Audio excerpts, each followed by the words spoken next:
orang yang datang menuju masjid Allah untuk menunaikan sholat 5 waktu berjamaah ini ketika berwudu di rumah ya, perjalanannya dihitung pahala ya. Jadi satu langkah yang dilangkahkan menghapus satu kesalahan dan mengangkat satu derajatnya ya. Ini kebaikan yang sangat luar biasa sekali. Bismillahirrahmanirrahim. Assalamualaikum warahmatullahi wabarakatuh, Ustaz. Waalaikumsalam warahmatullahi wabarakatuh. Bagaimana kabarnya, Ustaz? Alhamdulillah sehat, Mas. Kita hari ini ngobrol-ngobrol lagi tentang seputar Ramadan, Ustaz. Oh iya. Kegiatan-kegiatan yang kita jalankan selama Ramadan ini. Iya. Saya melihat kaum muslimin ini semangatnya Ustaz ini ke masjid gitu ya. Ada bedanya sebelum Ramadan dengan Ramadan ini. Ramadan ini semakin banyak jamaah subuh, kemudian malamnya tarawih gitu. Salat berjamaahnya lebih banyak daripada selain Ramadan. Mungkin ada keutamanya. Iya. Bismillahirrahmanirrahim. Alhamdulillah, salatu wassalamu ala Rasulillah wa ala alihi wa ashabihi wa mawalah wa ba'd. Alhamdulillah ya, kondisi yang semacam ini yaitu kaum muslimin sadar dan juga semangat menuju masjid Allah di bulan Ramadan ini menunjukkan insya Allah kepahaman mereka terhadap keutamaan menunaikan ibadah di masjid-masjid Allah gitu ya. Mereka datang karena menunaikan sholat 5 waktu, mereka datang karena mungkin sholat tarawih, mereka datang juga mengikuti majelis taklim, mereka datang juga ada yang membaca Al-Quran dan seterusnya gitu ya. Ini memiliki keutamaan sangat luar biasa. Orang yang datang menuju masjid Allah untuk menunaikan sholat 5 waktu berjamaah ini ketika berwudu di rumah ya, perjalanannya dihitung pahala ya. Jadi satu langkah yang dilangkahkan menghapus satu kesalahan dan mengangkat satu derajatnya ya. Ini kebaikan yang sangat luar biasa sekali. Dan juga ketika di masjid menunggu waktu sholat ini juga terhitung dia itu sedang mendapatkan pahala sholat ya. Dan seterusnya banyak sekali keutamaan-keutamaan ketika seorang itu beribadah di masjidnya. Dan tentunya ini lebih utama lagi kalau ini tidak hanya di bulan Ramadan tapi faktanya kan ramenya gitu ya Ramadan gitu ya. Tapi semangatnya di Ramadan ya. Iya, semangatnya di bulan Ramadan. Mungkin ini sebagai bukti juga ya bahwasanya memang setan-setan ini dibelenggu sehingga mereka itu mudah untuk datang ke masjid ya. Dan nafsu ini terkalahkan karena berpuasa sehingga mereka juga mudah ke masjid ya. Maka ini seharusnya diambil ibrah ya.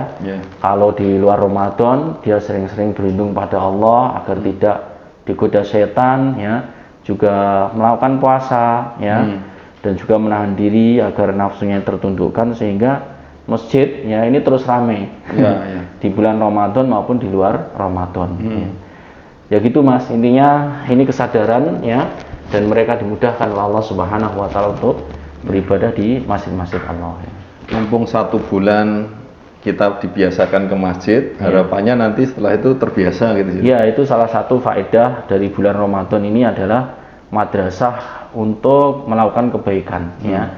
Selama 1 bulan dididik, dibiasakan ke masjid, sholat lail, baca Al-Quran, bersedekah, dan berbagai macam kebaikan. Ini kalau betul-betul diresapi oleh orang yang melakukannya, tidak hanya sekedar ikut-ikutan, ini adalah suatu madrasah, semacam pelatihan selama 1 bulan yang nantinya bulan-bulan setelahnya itu mereka ya sudah tingkat mahir gitu ya untuk beribadah seperti ibadahnya dia di bulan Ramadan gitu. Jadi madrasah gitu amal. Ustaz, yang saya pernah dengar kajian sirah itu waktu Nabi hijrah itu yang pertama didirikan masjid juga ya, Masjid Kuba sama Masjid Nabawi itu, dan masjid dijadikan semua kegiatan pada waktu itu.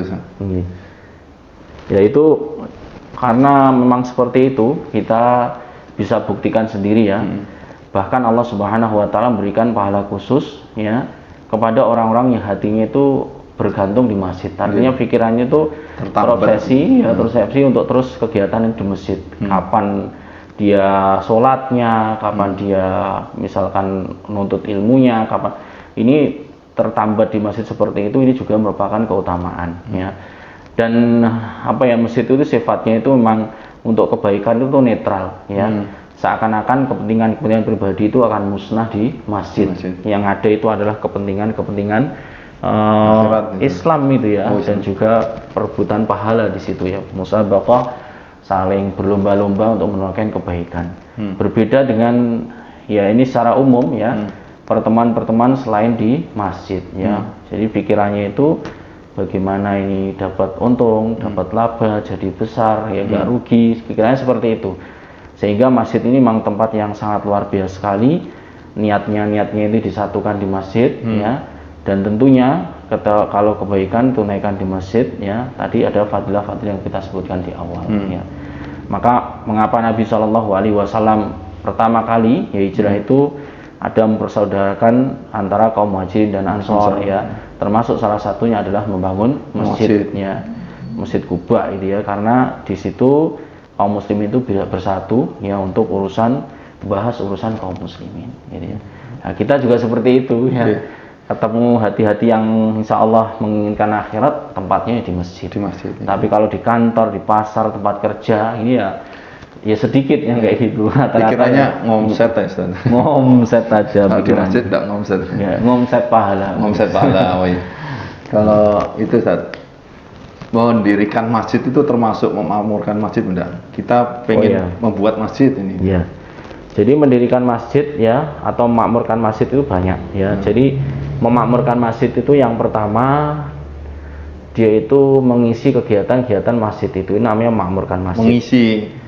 Mengisi kegiatan itu ini memakmurkan masjid ya, mulai menghidupkan kegiatan sholat 5 waktu, kegiatan dakwah ya, kegiatan mungkin sosial atau kegiatan-kegiatan kemanfaatan yang lainnya yang terlepas dari urusan dunia gitu ya. Ya ini termasuk memakmurkan masjid ya, termasuk di dalamnya adalah ya memelihara bangunan kayak gitu ya.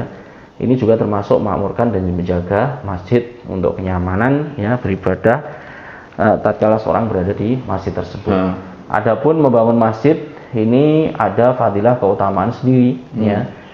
Barang siapa yang bangun masjid Allah maka akan dibangunkan rumah di surga. Ya, itu ada keutamaan sendiri. Tapi yang dimaksud memakmurkan sebenarnya itu menghidupkan kegiatan-kegiatan di masjid. Gitu. Itu Ustaz. Mungkin obrolan dengan ini bisa disimpulkan Ustaz. Oh iya. Yang pertama kaum muslimin yang dimuliakan Allah Subhanahu wa taala, kalau kita ngomongkan masjid ini tidak lepas dari berbagai macam kebaikan ya. Makanya ya yang menginginkan kebaikan, teman yang baik ya, pergilah ke masjid. Yang menginginkan kegiatan yang baik, pergilah ke masjid ya. Yang menginginkan ya hati ini bisa menjadi baik, pergilah ke masjid ya. Makmurkan masjid dengan kegiatan-kegiatan yang sesuai dengan sunnahnya Nabi Shallallahu Alaihi Wasallam ya, pasti nanti akan didapati kebaikan-kebaikan yang sangat banyak. Terus kemudian yang kedua ya, masjid ini dengan berbagai macam kegiatannya memiliki keutamaan yang sangat luar biasa. Sholatnya, baca Al-Qur'annya dan seterusnya, ini keutamaannya sangat luar biasa sekali. Maka jangan semangat saja ketika di bulan Ramadan ya, tapi di bulan-bulan lainnya adalah kita juga semangat ya untuk melakukan aktivitas memakmurkan masjid Allah Subhanahu wa taala. Itu Mas ya, 2 poin yang mungkin perlu kita perhatikan. Marilah kita makmurkan masjid Allah ya, seperti di bulan Ramadan ini ya, meskipun dan Ramadan sudah berlalu. Seterusnya. Iya, seperti itu. Terima kasih Ustaz atas jawabannya. Mungkin kita akan sambung di lain kesempatan. Iya, insya Allah nanti masalah-masalah teman-teman di bulan Ramadan kalau bisa kita bahas biar ada sedikit pencerahan. Terima kasih. Assalamualaikum warahmatullahi wabarakatuh. Waalaikumsalam warahmatullahi wabarakatuh.